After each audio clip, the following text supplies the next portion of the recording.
प्रांगण में आप भंडारा बोल दें, क्या दिन भर भंडारा चलेगा? तो इसमें प्रसाद पाने के लिए कोई नहीं सोचेगा कि भाई हमारा निमंत्रण नहीं, हम कैसे पाएं भोजन। जिसकी इच्छा होगी वो आ जाएगा, बैठ जाएगा। तो ऐलान का मतलब होता है जनरल। महाराज जनक ने कहा मैं ऐलान नहीं करूंगा। कहा क्यों? माता पृथ्वी से महाराज जनक ने कहा यदि मैं ऐलान करूंगा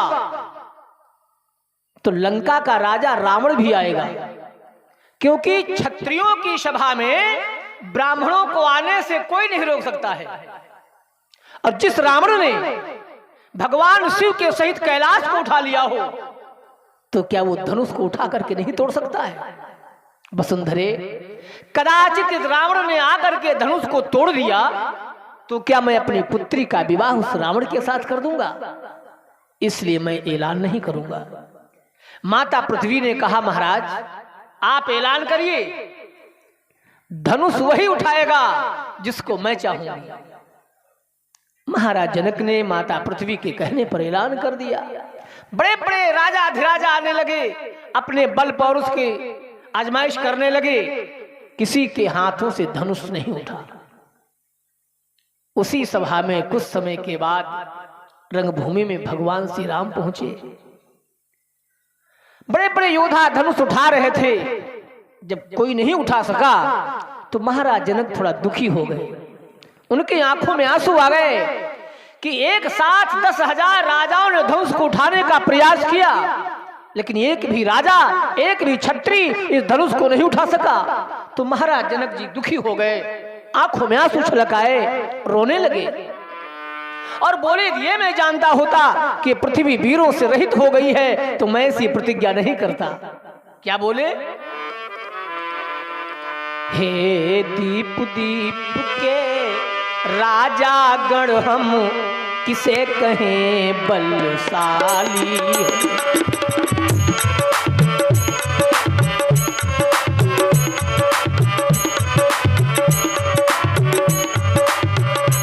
हे दीप दीप के राजा गण हम किसे कहें बलशाली है।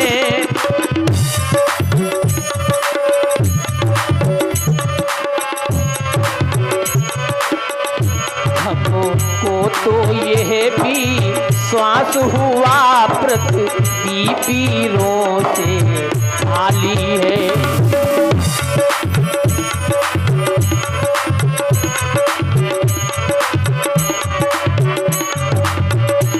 पहले ख्याल होता ऐसा तो यह बेबसी नहीं होती।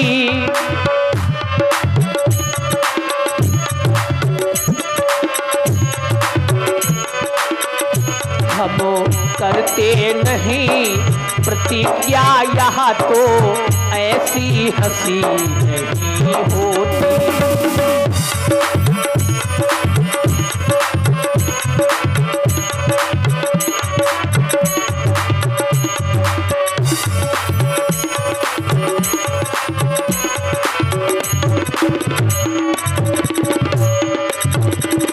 महाराज जनक ने कहा योद्धाओं, अरे क्षत्रियों, यदि ये मैं जानता होता कि पृथ्वी वीरों से विहीन हो चुकी है तो मैं ऐसी प्रतिज्ञा नहीं करता।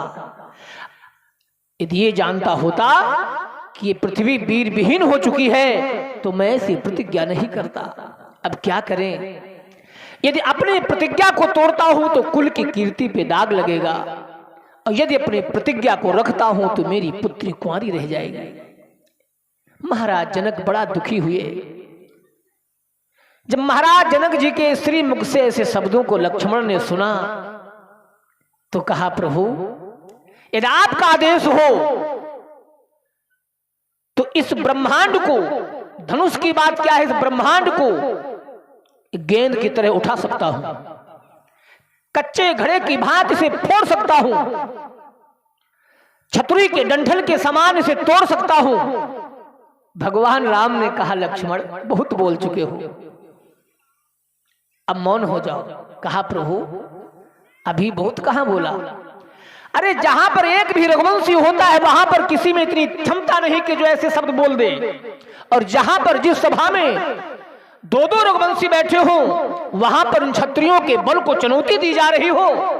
महाराज आप तो जानते हो कि मेरा स्वभाव ही ऐसा है, अपमान ना मुझे गमारा है, अपमान ना मुझे गमारा है। हे कृपा गुरु के चरणों की, बल और प्रताप तुम्हारा है।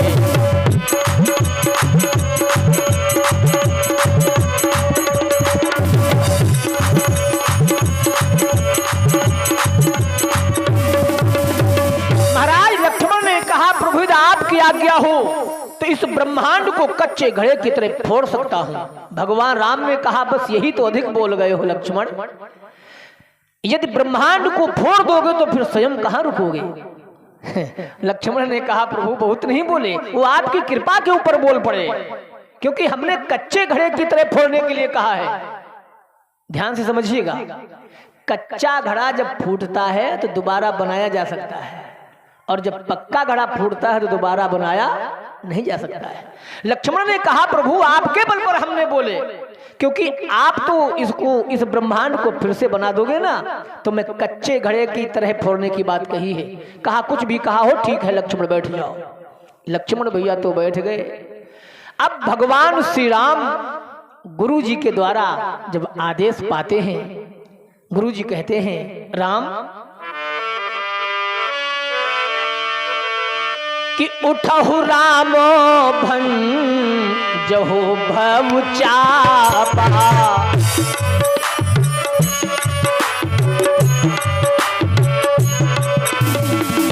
उठहु राम भंजहु भव चापा, मेटहु तात जनक परितापा।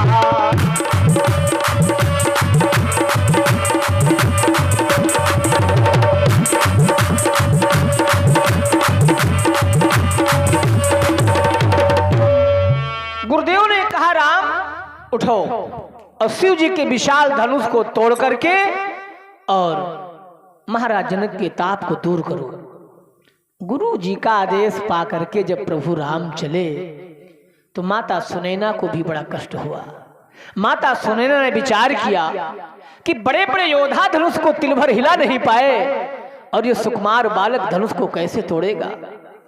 उसी चंचला नाम की सखी ने समझाया, कहा मां चिंता ना करो, देखने में तो बालक हैं लेकिन इनके पराक्रम को तुम नहीं जानती हो। जिन्होंने अहिल्या का उद्धार किया हो, जिन्होंने ताड़का का वध किया हो, जिन्होंने महर्षि विश्वामित्र के यज्ञ को निर्विघ्न संपन्न किया हो, उन्हें तुम साधारण समझ रही हो।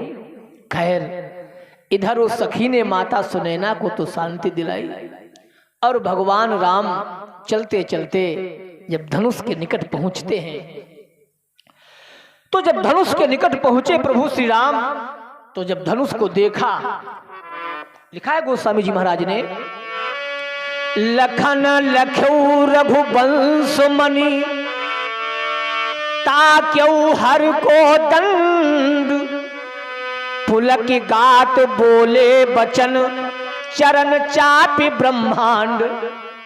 जब ही लक्ष्मण ने देखा कि प्रभु श्री राम धनुष को तोड़ने के लिए उसको देख रहे हैं, इसको उठाएंगे अभी मैंने कहा था कि माता पृथ्वी ने कहा था कि महाराज आप ऐलान करो, धनुष वही उठाएगा जिसको मैं चाहूंगी। क्यों? बड़े बड़े राजा लोग वहां उपस्थित थे, कोई धनुष नहीं उठा सका, क्योंकि माता पृथ्वी उस धनुष को अपनी आकर्षण शक्ति से अपनी ओर खींचा करती थी। ध्यान से समझिएगा। जब महाराज लक्ष्मण ने देखा कि प्रभु राम धनुष की ओर देख रहे हैं, ये भी धनुष को उठाएंगे, तो कच्छपों से सर्पों से कहने लगे, हो सजग सुन आयुष मोरा, राम चाहे शंकर धन तोरा। हे कच्छपों, हे सर्पों, सभी लोग तैयार हो जाओ, मेरे प्रभु श्री राम धनुष उठाने जा रहे हैं। और यदि ये धनुष धनुष को पृथ्वी ने नहीं छोड़ा तो हो सकता है पृथ्वी भी ना उठ जाए। इसलिए महाराज लक्ष्मण ने अपने पैर से पृथ्वी को दबा लिया। लखन लखऊ रघुवंश मन ताक्यू हर को दंड पुलक गात बोले बचन चरण चाप ब्रह्मांड। महाराज लक्ष्मण ने अपने पैर से पृथ्वी को दबा लिया, जिससे कि जब हमारे प्रभु श्री राम धनुष को उठाएं तो कहीं पृथ्वी उठ न जाए। खैर, अब भगवान राम धनुष के पास जाते हैं, प्रणाम करते हैं, धनुष की प्रदक्षिणा करते हैं और धनुष को उठा लेते हैं। जब भगवान राम ने धनुष को उठा लिया तो वहां पर गोस्वामी जी ने लिखा है कि तेहि क्षण राम मध्य धन तोरा, क्षण भर में काम कर दिया। क्यों? क्योंकि जब भगवान ने धनुष को उठाया तो बिजली चमकी। लिखा है गोस्वामी जी महाराज ने कि वहां पर जितने लोग बैठे थे कोई भी धनुष को उठाते समय कोई नहीं देखा। लेत चढ़ावत खैंचत गाढ़े काहू न लखा देख सब ठाढ़े, कोई नहीं देख पाया। क्यों नहीं देख पाया? क्योंकि बिजली चमकी। दमक्यो दामिनी जिम।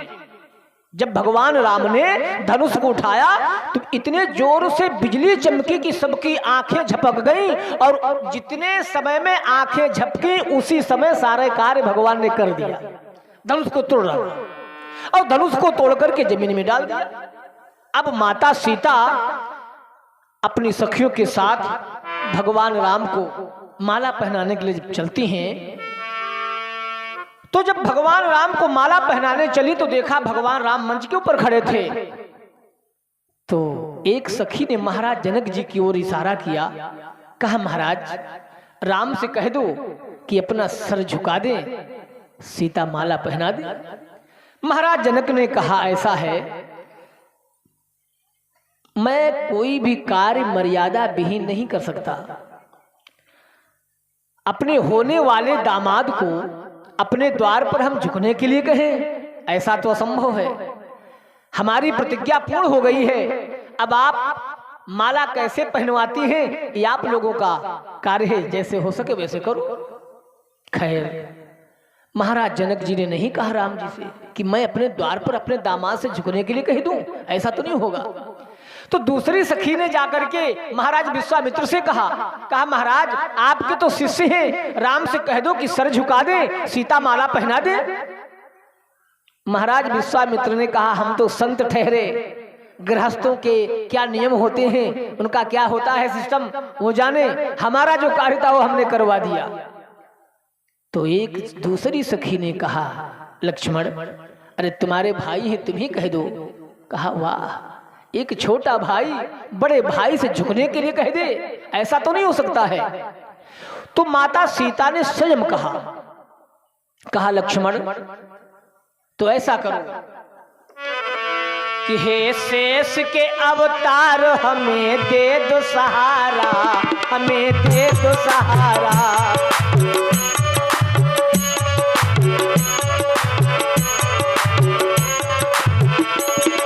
शेष के अवतार हमें दे दो सहारा, भूलूंगी नहीं जन्म भर एहसान तुम्हारा, एहसान तुम्हारा।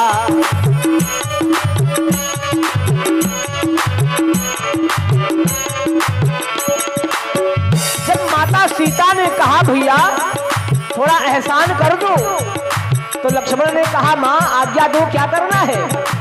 तो माता सीता ने कहा एक बार तुम अगर जो पृथ्वी को उठाओ,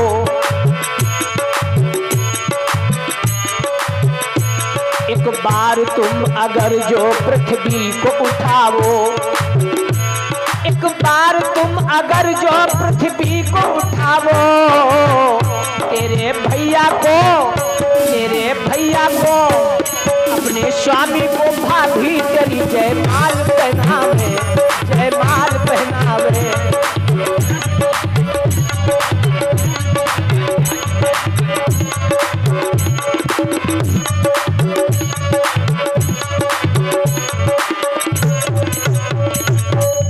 माता सीता ने कहा लक्ष्मण पृथ्वी को उठा दो तो मैं तुम्हारे भैया को माला पहना दूं। लक्ष्मण ने कहा, मां तो क्या जितनी दूर में आप खड़ी हो उतनी दूर की पृथ्वी को काट करके उठा दूं? अब कहा कुछ भी करो। कहा यदि मैं पृथ्वी को उठाऊंगा सब मामला जैसा का तैसा रहेगा। तो कहा तो फिर कुछ करो। तो लक्ष्मण ने कहा एक उपाय है। कहा बोलो। कहा मैं अचानक जाऊं और भैया के श्री चरणों में गिर जाऊं। जब साष्टांग प्रणाम करने लगूं और वो मुझे जब उठाने लगे उसी समय आप माला पहना देना। कहा ठीक है भैया। लक्ष्मण भैया गए और प्रभु श्री राम के चरणों में साष्टांग लेट गए। अचानक जब साष्टांग लेट गए तो प्रभु राम झुक करके उठाने लगे, लेकिन लक्ष्मण नहीं उठे। क्यों नहीं उठे? क्योंकि अभी माला नहीं पड़ी है। इतने में सखियों ने आकर के सीता के हाथों से राम के गले में माला पहनवा दिया। जब माला पहना करके चल पड़ी माता सीता तो सखियों ने कहा, सीता कम से कम अब इन्हें प्रणाम तो कर लो। तो माता सीता ने इनकार कर दिया। कहा नहीं, प्रणाम नहीं करूंगी। कहा क्यों? तो लिखा है हमारे महाराज जी ने कि गौतम तीय गति सुरति करी नहीं पर सत पग पानी मन बिहसे रघुवंश मणि प्रीति अलौकिक जाने। गौतम तीय गति सुरति कर। माता सीता को उस समय गौतम ऋषि की पत्नी अहिल्या की याद आ गई। अहिल्या की याद आ गई तो उन्होंने, माता सीता ने प्रभु श्री राम के चरणों का स्पर्श नहीं किया। क्या याद आ गई? बहुत हमारे भाई बंधु कहते हैं कि सीता ने सोचा इनके पैरों की धूल में कोई जादू है जो पत्थर से नारी बना देती है। यदि मैं इनके श्री चरणों को प्रणाम करूंगी तो हमारी 10 अंगुलियों में 10 अंगूठियां हैं, 10 अंगूठियों में 10 नग रखे हुए हैं, कहीं ये हमारी सवत ना बन जाए। ऐसा कहते हैं कुछ लोग, लेकिन ऐसा है नहीं। क्योंकि जब किसी को प्रणाम किया जाता है तो अंगुली के अग्रभाग से प्रणाम किया जाता है और अंगूठी कहां पहनी जाती है? अंगुली के पीछे वाले हिस्से में। तो यहां पर धूल लगने का कोई औचित्य नहीं है। तो क्या ध्यान आया? ध्यान से समझिएगा। माता अहिल्या का और भगवान श्री राम के चरणों का स्पर्श 2 बार हुआ। भगवान श्री राम के चरणों का और माता अहिल्या का स्पर्श 2 बार हुआ। एक बार भगवान राम गुरुदेव भगवान विश्वामित्र का आदेश पाकर के कि परसत पग पावन शोक न शामन प्रगट भई तप पुंज सही। प्रभु राम जब अपने गुरु जी का आदेश पाए तो प्रभु राम अपना चरण अहिल्या को स्पर्श कराया। परसत पद पावन शोक न सामन प्रगट भई तप पुंज सही। जब प्रभु राम ने अपनी तरफ से अहिल्या को अपना पैर स्पर्श कराया तो अहिल्या प्रकट हो गई, यानी राम जी का और अहिल्या का संयोग हो गया। और अहिल्या ने जब भगवान श्री राम के चरणों का स्पर्श किया तो गई पतिलोक आनंद भरी। ध्यान से समझिएगा। जब राम ने अहिल्या को अपना पैर स्पर्श कराया तो राम का और अहिल्या का संयोग हुआ, और जब अहिल्या ने अपनी तरफ से भगवान श्री राम के चरणों का स्पर्श किया तो राम का और अहिल्या का वियोग हो गया। यानी अहिल्या कहां चली गई? उड़ गई, अपने पति के लोक को चली गई, अपने पति के पास चली गई। तो माता सीता को ये बात याद आ गई कि अहिल्या को जब इन्होंने अपना पैर छुआया था तो अहिल्या का और इनका संयोग हुआ था, और उन्होंने जब छुआ था तो वियोग हुआ था। इसलिए इन्होंने धनुष तोड़ा है, हमने माला पहनाई है, हमें संयोग की आवश्यकता है ना कि वियोग की। यदि मैं इनके चरणों का स्पर्श करूंगी तो ऐसा ना हो अहिल्या की तरह हमारा भी वियोग ना हो जाए। इसलिए ये खुद अपना पैर हमें छुआ दे, लेकिन मैं नहीं छूंगी। इसलिए गोस्वामी जी ने लिखा कि गौतम तिय गति सुरति करी, नहीं पर सत पग पान, मन बिहसे रघुवंश बड़ी प्रीति अलौकिक जान। अलौकिक प्रीति को देखा जब भगवान ने तो बिहसे, मतलब बड़े जोर से हंस पड़े भगवान। देखिए, मुस्कुराना और बिहसना अंतर होता है। बिहसने का मतलब होता है बड़े जोर से हंस पड़े। भगवान राम ने जब सीता में ऐसी अलौकिक प्रीति देखा कि वाह, ये कैसा भाव है सीता के हृदय में, यदि मैं इनको प्रणाम करूंगी तो कहीं हमारा इनका वियोग ना हो जाए, और मैं वियोग नहीं चाहती हूँ। माता सीता ने भगवान श्री राम जी के श्री चरणों का स्पर्श किए बिना और अपनी माँ के पास चली गई। और उधर भैया उसी समय हमारे भगवान श्री परशुराम जी का आगमन हो गया। और जो ही परशुराम जी महाराज आए, बड़े बड़े क्षत्रिय महारथी लोग वहां पर बैठे थे, जो ही देखा कि देखा भृगुपति बेस कराला,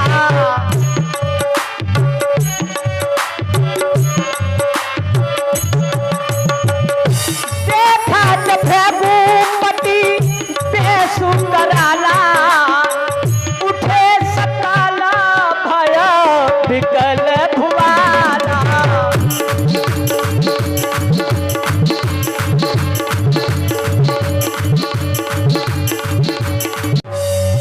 देखत भृगुपति बेस कराला, जब महाराज परशुराम जी का आगमन हुआ, जितने राजा थे भैया उस विशाल रूप को जब देखा, कराल वेश को देखा, तो सब खड़े हो गए, इतना भयभीत हो गए।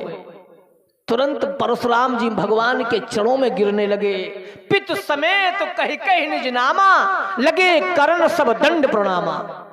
पिता का नाम बताते हैं, जानते हो क्यों? क्योंकि पिता के नाम में बहुत बड़ी ताकत होती है। आप कहीं जाएं और आपके पिता का जलजला हो इलाके में, प्रतिष्ठा हो आपके पिता की, और आपसे कहीं कोई घटना घट जाए या किसी प्रकार की गलती हो जाए और लोग आपको मारने दौड़े, और जब लोग जान पाएंगे कि तो भैया फला व्यक्ति के बेटे, अरे हटाओ छोड़ दो यार, फला व्यक्ति के बेटे हैं, क्योंकि पिता के नाम पर पुत्र की बचत हो जाती है। तो जितने राजा थे अपने पिता का नाम बताया, अपना नाम बताया और साष्टांग प्रणाम किया। उसी समय महाराज जनक जी आते हैं, प्रणाम करते हैं, और फिर विश्वामित्र जी महाराज कि विश्वामित्र मिले पुण्य आई,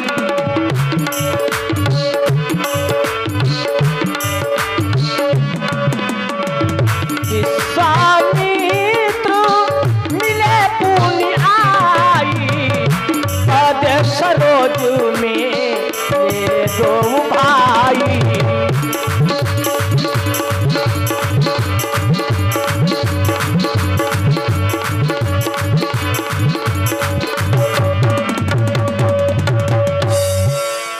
विश्वामित्र मिले पुण्य आई। अब ध्यान से समझिएगा, सभी ने प्रणाम किया, तो क्या विश्वामित्र को भगवान परशुराम को प्रणाम नहीं करना चाहिए था? क्योंकि परशुराम तो भगवान विष्णु का अवतार है और विश्वामित्र तो एक महात्मा जी हैं। लेकिन विश्वामित्र जी महाराज जनक परशुराम जी को प्रणाम नहीं किया, मिले। मिलने का मतलब जैसे हम आप लोग होली मिलते हैं, गले मिले। क्यों? क्योंकि विश्वामित्र जी भी संदेह युक्त हैं, सोचते हैं ऐसा ना हो कि परशुराम कहीं राम पर वार ना कर दें। तो महाराज विश्वामित्र ने